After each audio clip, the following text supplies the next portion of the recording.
Meus amigos, bom dia, que coisa boa estar aqui com vocês. Esse é o programa Dois Pontos e hoje nós temos o prazer de receber aqui nos estúdios do No Ponto SC e também do estúdio Z3 a companhia do nosso querido amigo, o vereador Léo Cordeiro.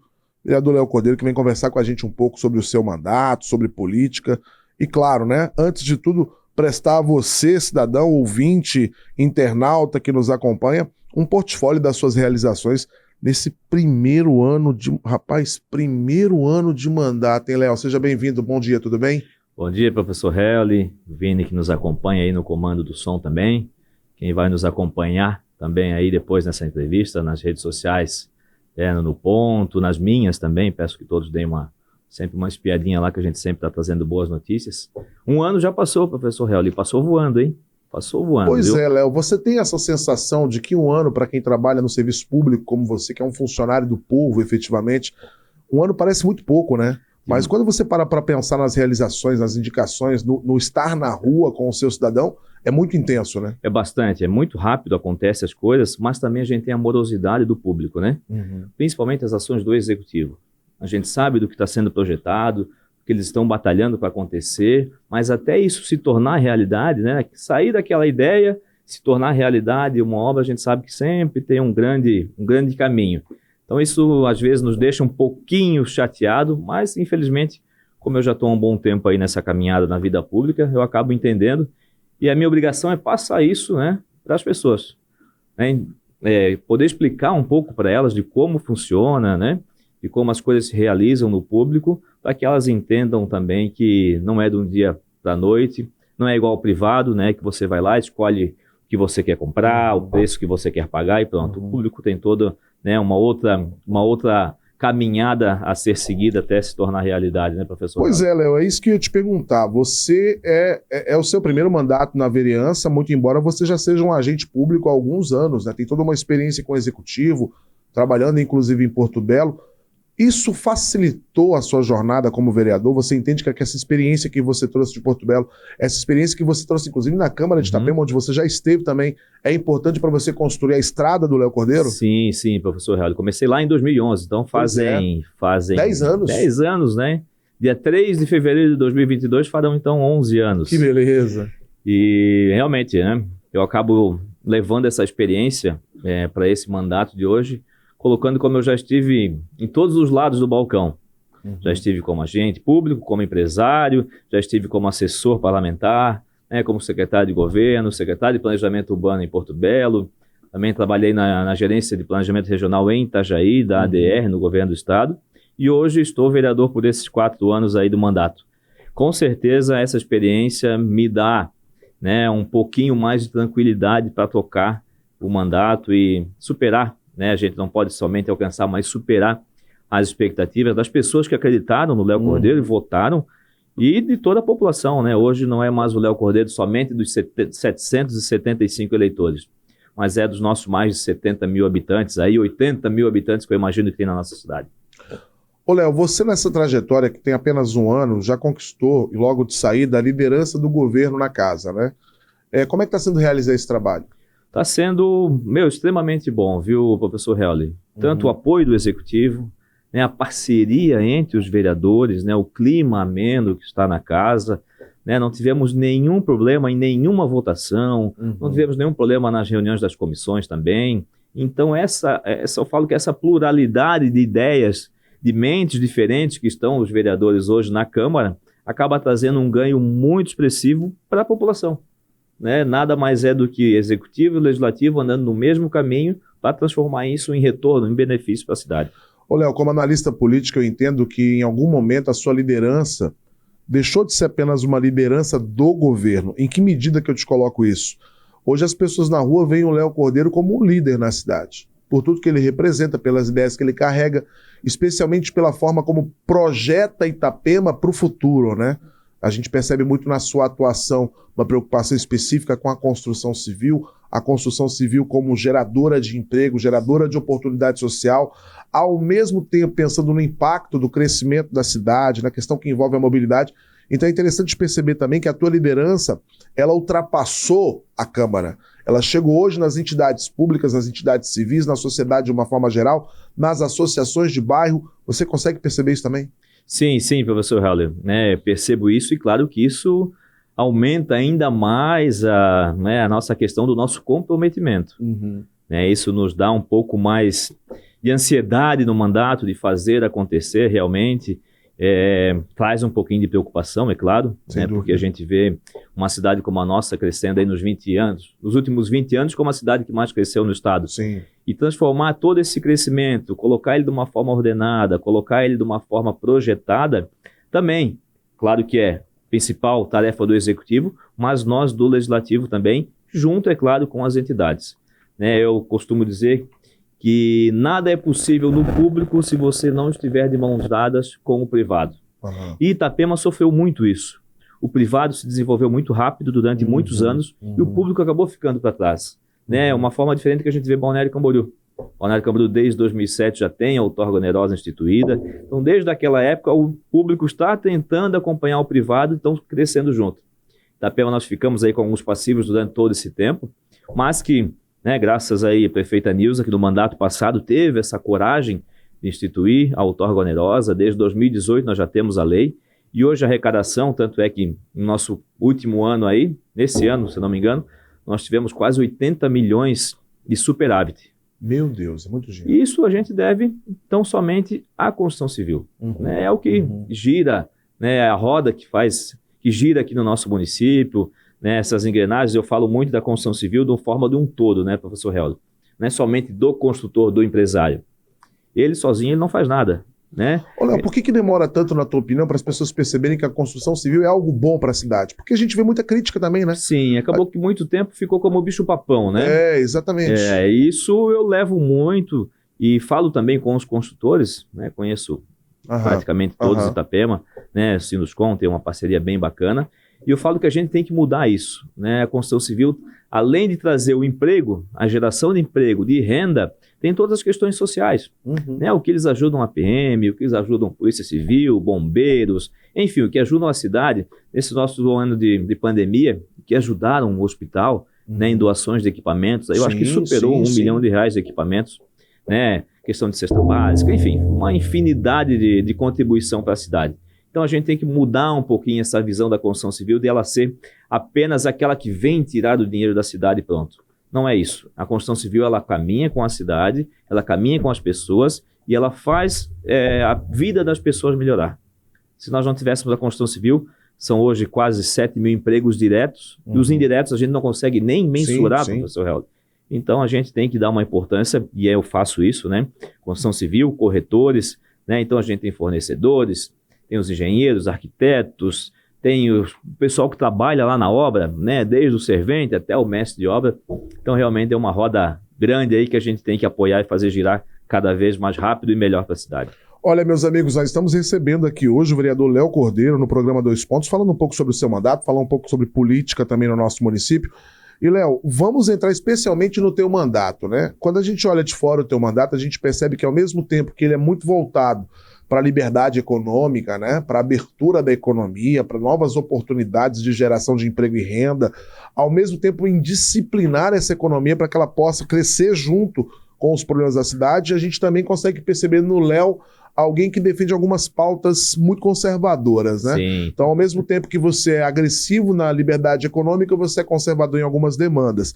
E, especialmente, tem alguns pontos do teu mandato nessa área conservadora que eu queria explorar um pouco mais. Por exemplo, você é autor de um PL contra a sexualização de danças entre as nossas crianças e adolescentes. Nas escolas. Nas escolas. E eu sou muito a favor disso, né? As nossas crianças estão indo para um caminho, muitas vezes, que é sem volta, né? O caminho da banalização, da sexualização e dessa sexualidade que não vem acompanhada de educação sexual. Me fala um pouco dessa proposta de lei que você levou até o nosso parlamento. Sim, professor Hélio. Nós já temos hoje a questão da internet, que acaba levando as crianças para um caminho diferente. A gente sabe que hoje a vida das pessoas está muito corrida. Pai e mãe trabalhando o dia inteiro, as crianças ficando sozinhas, né? Quando sai da aula, vai para casa, fica na internet, celular, enfim. Isso eu penso que é um mundo de perdição que a gente tem que ter muito cuidado. E nós vimos em alguns lugares aí do país afora, né, dançando algumas músicas, crianças 5, 6 anos, 8 anos, tocando umas músicas aí que, olha, nos dá realmente uma indignação gigante que um educador, assim como você é, que possa proporcionar isso para a criança, fazer ela entrar nesse caminho. Então esse é um dos PLs que a gente apresentou. Já no início do ano eu fiz um outro, né, da questão da linguagem neutra aqui. Eu lembro também. Que também é um absurdo que a gente está vendo aí pelo Brasil afora, infelizmente acontecendo. Apesar do governo do estado já ter feito um decreto proibindo, que está sendo questionado pelo PT, Sim. pelo PT aqui do estado, né? Foi ao STF contra o decreto, mas nós fizemos uma lei aqui e tivemos aprovação em conjunto de todos os vereadores, né? A prefeita sancionou logo em seguida. E eu falei, olha, se tiver algum pai, algum responsável que a criança chegue em casa falando sobre isso, podem vir no gabinete do Léo Cordeiro que eu faço questão de ir lá averiguar o que está acontecendo. Nós temos a lei e além da lei a gente tem esse propósito, né? Muito família, né? O crescimento da criança, né? O amadurecimento de uma criança da forma que ela tem que ser, sem ter essas interferências aí que podem desvirtuar o caminho. Ô, Léo, a gente tem tanta música boa no nosso país, né? A gente tem tanta tradição, tanta história para ser contada, tanta coisa para valorizar, e me assusta especialmente quando o educador, aquele que está na linha de frente... Tem os nossos hinos que já precisam ser estudados, né? Claro. O hino nacional, o hino da bandeira, o nosso hino do município. Da proclamação da República, da liberdade, são tantos eventos e acontecimentos importantes. E a própria música popular brasileira, que é riquíssima. Isso, eu também sou um fã da música popular brasileira, com certeza. E aí a gente vê muitas vezes o educador deixando de lado o seu papel, que é educar, formar a criança para o bem, especialmente trazendo essas situações que fazem, inclusive, apologia em alguns momentos, não só essa banalidade sexual, mas a drogas, a violência, é uma coisa realmente bastante absurda. Né? Falando contra as forças de segurança, a gente tem letras de música aí que atentam contra a PM, enfim, uns absurdos. A gente não pode deixar isso acontecer nas nossas escolas de maneira alguma, professor Helder. Nem nas públicas e nem nas privadas. É verdade. De jeito nenhum. Ô, Léo, dentro dessa linha também você tem uma proposta polêmica relacionada à vacinação. Sim. E eu coloco polêmica porque recentemente a gente teve um entendimento do Supremo Tribunal Federal, a partir de um voto do Luiz Roberto Barroso, de que as empresas poderiam, por exemplo, demitir aqueles funcionários que não se enquadrem, que não se vacinem. E aqui no município de Itapema também a gente tem uma lei feita pelo Executivo que vai no mesmo caminho, né? Criando condições para que o serviço público possa dificultar... Acho que é um decreto, né? Para os servidores. Né? Um decreto para os servidores. E aí você vai e faz uma lei no contrário disso. Qual é o teu entendimento a respeito dessa situação, Léo? É bom eu explicar e deixar muito claro que eu não sou contrário à vacinação, tá, professor Helder? Até para as pessoas saberem sobre isso. Eu penso que a vacinação é importante, eu já vacinei, minha família inteira está vacinada, né? Meu pai, minha mãe, minha namorada, meu irmão, só meu sobrinho ainda com 9 anos que não vacinou. O pessoal lá do gabinete todo está vacinado. Tenho muitos amigos que eu fui lá e quase que levei na marra para vacinar, mas outros que não quiseram. Então a gente tem que respeitar isso. Nós precisamos respeitar as pessoas que querem e as pessoas que não querem tomar. É a liberdade, né? Até porque, professor Helder, queira ou não queira, qual a comprovação 100% dessas vacinas? Né? Se elas fossem tão boas, não teria essa obrigação de todas serem vacinadas. Porque se elas são tão boas, quem não vacinou não pegaria das pessoas que estão vacinadas. Então a gente tem um pouquinho desse contraponto aí, a gente vai até contra a Constituição, né, que é a pessoa o direito de ir e vir da forma que ela quiser. Então se a gente começa a colocar essas obrigações e numa coisa tão complicada como essa da vacinação, desses últimos 2 anos que nós passamos aí, de lockdown, de coisas que até hoje não se provaram que realmente trouxeram resultados positivos, né? Eu sei que vai dar polêmica, nós vamos abrir uma enquete na internet também, no site da Câmara e nas nossas redes sociais, para nós termos também a opinião das pessoas. Já tive muitas opiniões favoráveis, ainda não ouvi nenhuma contrária, claro que vou ouvir, quero ouvir até para ter o argumento, democrático ouvir o argumento das pessoas que são contrárias a isso, né? Mas a gente quer entender um pouco mais isso. Eu penso que nós teremos uma grande quantidade de pessoas muito maior a favor, né, do nosso projeto de lei do que contrário. Hoje a gente vê os números da vacinação aumentando e, relacionados a isso, os números da pandemia caindo. E alguns países na Europa que frearam um pouco esse processo de vacinação, principalmente porque o jovem não quis, especialmente. A gente pode citar aqui a Alemanha, a própria Holanda, que voltaram a reacender esses casos. Não é um pouco contraditório, Léo, ao mesmo tempo você colocar que o cidadão não precisa se vacinar, não é obrigatório se vacinar, mas ao mesmo tempo os números mostrarem que a vacinação tem impactado na redução dos casos? Não penso dessa forma. Eu acho que a pessoa tem que ter esse direito de poder escolher e não ser penalizada, né, se você, não digo nem ser um diferente, né, mas se você optar por não vacinar. Claro que é um risco que ela está assumindo, né, ela está assumindo para a saúde dela. Né, eu avaliei bem, né, li bastante estudos até chegar à conclusão que eu queria me vacinar e que eu queria que a minha família se vacinasse também. Né, e cheguei à conclusão que realmente os estudos mostravam muito mais benefícios do que prejuízos. A gente teve algumas pesquisas mostrando algumas determinadas vacinas, jovens tendo, né, infartos aí, questão de embolias também tivemos, enfim, mas é tudo muito será. E no final das contas, Léo, acabou que a gente afunilou para algumas vacinas em específico, né? Daquele monte de vacinas que tinham disponíveis no mercado. Hoje, basicamente, você trabalha com a Pfizer, que é onde se tem os melhores resultados, especialmente, por exemplo, nos Estados Unidos agora, vacinando crianças de 5 a 12 anos. Isso deve acontecer no Brasil também. Então, eu concordo contigo na medida e do efeito de que é preciso tempo para testar as coisas, para saber se elas de fato funcionam. Lá em casa, na nossa família, foi um festival. Meu pai, como foi um dos primeiros, tomou Coronavac. Minha mãe foi AstraZeneca. Meu irmão foi Janssen. Minha cunhada foi Janssen. E eu e minha namorada fomos vacinados pela Pfizer. Né? Então, apesar de toda essa mistura, a gente acredita que estão todos totalmente imunizados. A gente torce por isso, né, professor Helder?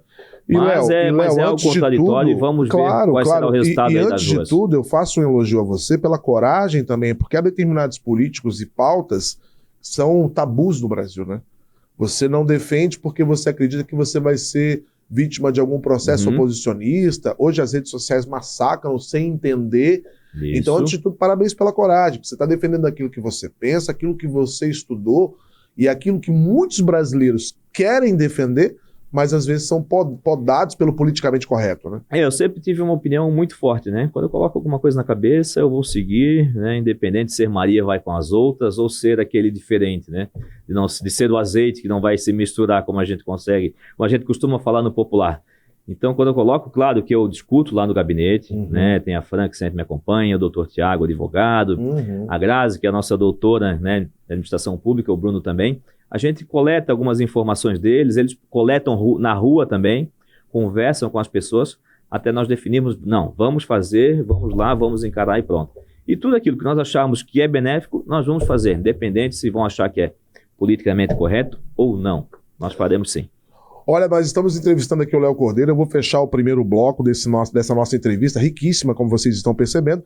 Mas antes, vou fazer um agradecimento especial para a Fran, que está aqui conosco, assessora do vereador Léo Cordeiro, uma querida, um trabalho fantástico que faz ali, nos abastecendo de informações diariamente. E o quanto é importante, né, Léo, ter um gabinete técnico, um gabinete qualificado, sem dúvida, para exercer as suas funções. Quer dizer, não é a ideia do apadrinhamento, do cargo pelo cargo, é simplesmente buscar pessoas que podem, na oferta do dia a dia, oferecer mais ainda para o seu mandato. Eu vou para uma parada comercial e a gente volta logo mais. Vai.